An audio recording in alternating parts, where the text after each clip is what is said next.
बिस्मिल्लाहिर्रहमानिर्रहीम। अस्सलाम वालेकुम। आपका दोस्त सलमान हैदर। दुआ है उस परवरदिगार से कि उसने आपको और आपके अहले खाना को अपनी हिफ्ज़ो अमान में रखा हो। इब्तिदा में ही बता दूं कि बहुत अहम वीलॉग होने जा रहा है जी, जिसके आखिर में मैं आपको चीन और अमेरिका, जी हां, इस बार ताइवान को लेकर किस तरह मुतसादिम होते हुए नजर आ रहे हैं और शायद अमेरिका बैकफुट पर चला जाए लेकिन चीन जाता हुआ नजर नहीं आ रहा। एक वर्ड है डीजावू।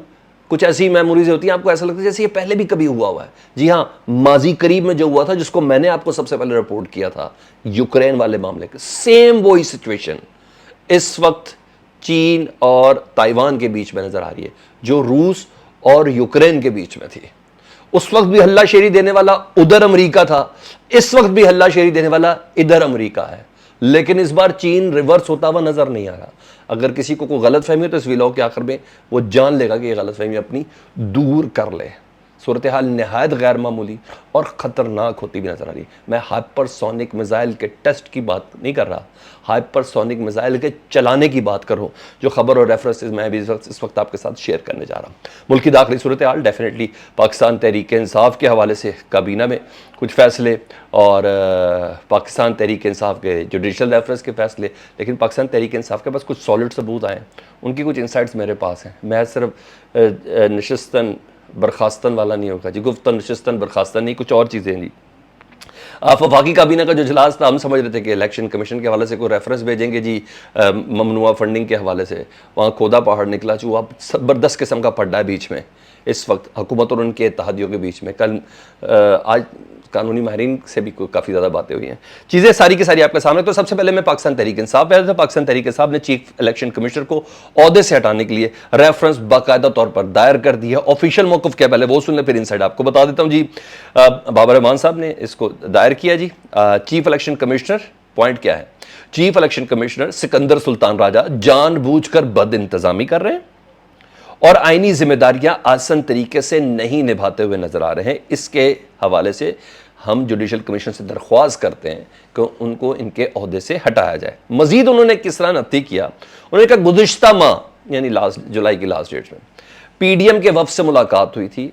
उस मौके पर जब चीफ इलेक्शन कमिश्नर ने अनाउंस किया था कि पाकिस्तान तहरीक इंसाफ के हवाले से ममनुआ फंडिंग का जो केस है उस पर फैसला महफूज कर लिया गया। ये मेन मुद्दा है। एक पीडीएम के वफ़द से मुलाकात की है चीफ इलेक्शन कमिश्नर ने। चीफ इलेक्शन कमिश्नर ने ममनुआ फंडिंग में पीडीएम का दबाव लिया, ना सिर्फ दबाव लिया बल्कि उसके इस मुलाकात के चंद रोज में, 2-3 दिन में, चंद रोज में ही ममनुआ फंडिंग का फैसला भी आ गया।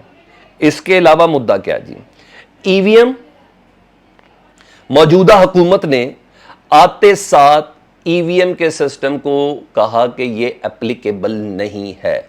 सेम उसी मुद्दे को इलेक्शन कमीशन ने कहा कि एप्लीकेबल नहीं है। ठीक है, ये पाकिस्तान तहरीक इंसाफ की प्ली है, सुन लें। समंदर पार पाकिस्तानियों के वोट का हक मौजूदा हुकूमत जब इमरान खान के दौर में अपोजिशन पे थी, ये इसकी मुखालफत कर रहे थे। ईवीएम का सबसे पहला ईवीएम के खिलाफ बिल मौजूदा हुकूमत ने आते साथ पास किया। समंदर पार पाकिस्तानियों के वोट का हक खत्म किया सबसे पहले। और इस तमाम के तमाम में जो जुडिशल कमीशन के हवाले से जो पाकिस्तान तहरीक इंसाफ की दरख्वास्त है, वो कह रहे हैं कि मुकम्मल तौर पर पार्ट एंड पार्शल नजर आ रहे हैं chief election commissioner Sikandar Sultan Raja, क्योंकि जो जो लेजिस्लेशन कवानीन किए बनाए गए पाकिस्तान तहरीक इंसाफ के हवाले से, स्पेशली समंदर पार पाकिस्तानी और EVM system, electronic voting machine के सिस्टम को मौजूदा हुकूमत ने खत्म किया और इलेक्शन कमिश्नर ने उसको बैक किया, जिसकी बिना पर बाकायदा तौर पर लग रहा है कि सिकंदर सुल्तान राजा कॉम्प्रोमाइज्ड है।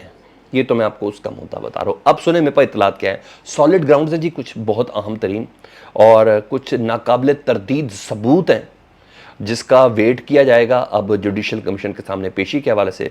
कहा जाता है कि सवाल ही पैदा नहीं होता कि सिकंदर सुल्तान राजा उन ऑडियो और वीडियोस के जवाब दे सकें जुडिशल कमीशन के सामने, जो उनको ओहदे से हटाने के लिए बनाया गया है पाकिस्तान तहरीक इंसाफ की दरख्वास्त पर। ऐसे सॉलिड सबूत हैं। अच्छा जी, क्योंकि पाकिस्तान तहरीक इंसाफ कह चुकी है कि इनको तैनात ही पीटीआई के खिलाफ किया गया, वो पहले ही एक सॉलिड ग्राउंड वो बना चुकी है कि एस्टेब्लिशमेंट के कहने पर जब टाइप हो गया था मौजूदा हुकूमत और साबका हुकूमत और इस अपोजिशन में पाकिस्तान तहरीक इंसाफ की, फिर ये नाम दिया गया था, लेकिन उन्होंने धोखा दिया है। साथ साथ अदली अच्छा, इलेक्शन कमीशन के जो फैसले अदलिया ने रिवर्स कराए उनको भी नथी किया जाएगा कि ये देखिए ये बंदा बाइस्ड है। ठीक है, तो एक दिन में दो दो फैसले वाली जो पाकिस्तान तहरीक इंसाफ की प्ली है कि फैसला कोई और दिया गया, फिर डेडलाइन और दी गई कि हुकूमत रेफरेंस भेजे। तो बहुत से ऐसे पॉइंट्स हैं नाकाबिल तरदीद। इनसाइट्स ये सारी हैं जो मैंने कहा मैं आपको बता दूं। अब आ जाओ दूसरा उधर वफाकी काबीना का भी इजलास जी। इनसाइट्स हो जाए, फड्डा है जी इनका। हम समझ रहे हैं ममनुआ फंडिंग पर इलेक्शन कमीशन के अंदर रेफरेंस या सुप्रीम कोर्ट के अंदर रेफरेंस आएगा जी। ममनुआ फंडिंग पर पीटीआई इमरान खान पे पाबंदी के हवाले से सुप्रीम कोर्ट जाने का अभी तक फैसला नहीं हुआ है। चाहे इसके कि मैंने आपको कल से बता रहा हूं कि मौलाना फजलुर रहमान अलहदे से 1.5 इंच की मस्जिद खड़ी करके बैठे कि ये होना चाहिए। खुद पीडीएम के बाकी अफराद कह रहे हैं कि हमारे पर मुसीबत पड़ जानी है अगर ये कदम उठा दिया गया, अगर तो फिर आने वाले वक्त में ये मामला बहुत ज़्यादा सख्त हो जाएगा पीपल्स पार्टी के लिए भी और मुस्लिम लीग नून के लिए भी। मौलाना साहब तो मैंने बोला कि मजहबी बैक है, किस तरीके से दबाव डाल सकते हैं। तो सुप्रीम कोर्ट और ईसीएल में नाम डालने के हवाले से जी वो उसकी कोई ऐसी कोई टेंशन है नहीं, कोई फैसला नहीं हुआ जी। अच्छा, डेडलॉक है इस वक्त इत्तेहादियों के बीच में, ये मैं आपको बता दूँ।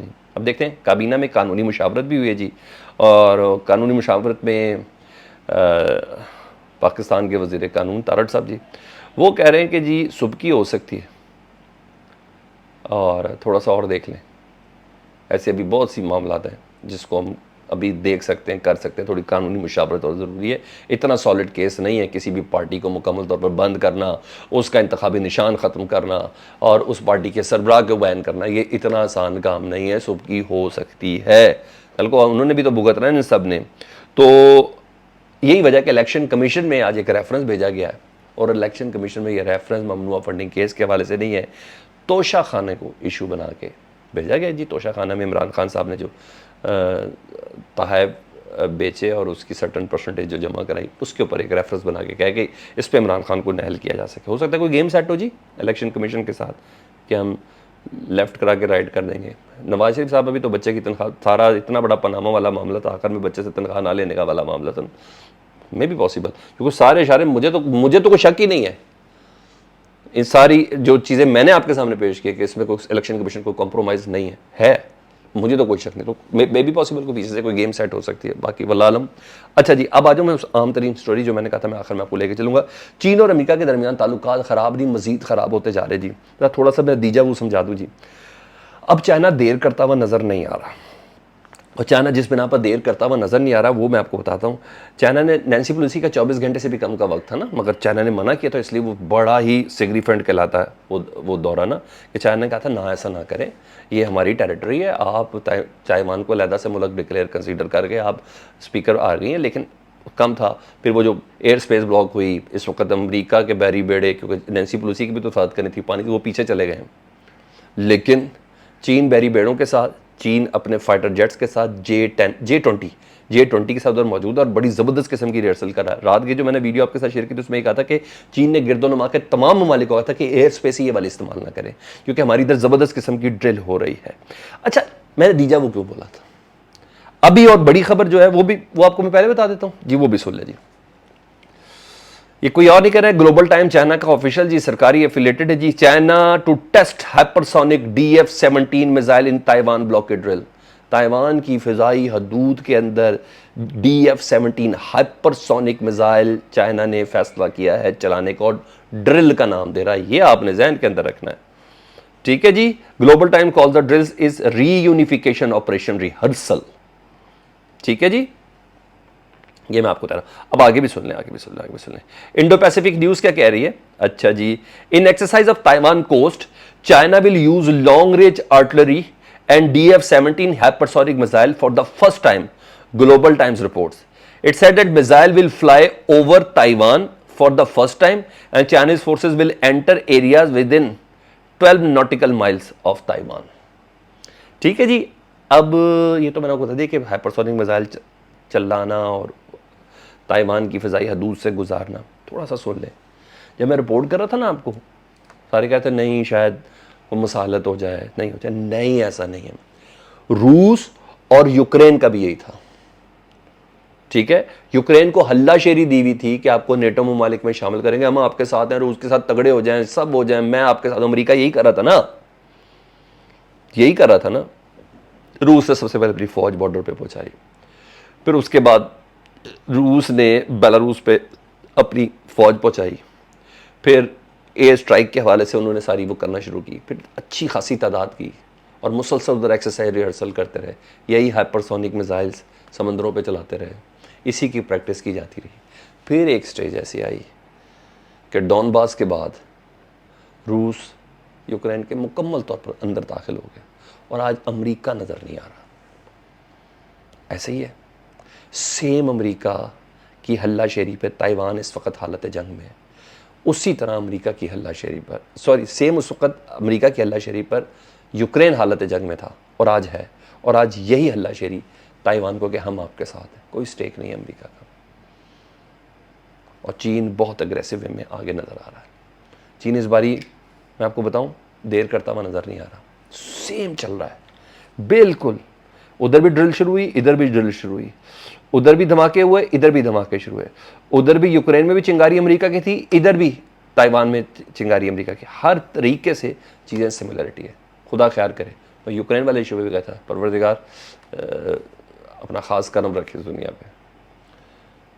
एक बार फिर से लग रहा है चीन एग्रेसिव मूड में। ये अपडेट्स थी, फीडबैक से मुतालिक ज़रूर आगाह कीजिएगा। चैनल देख रहे हैं तो सब्सक्राइब कर दें, अपना बहुत ख्याल रखें। अल्लाहुम्मा सल्ली अला मुहम्मदिन व आले मुहम्मद।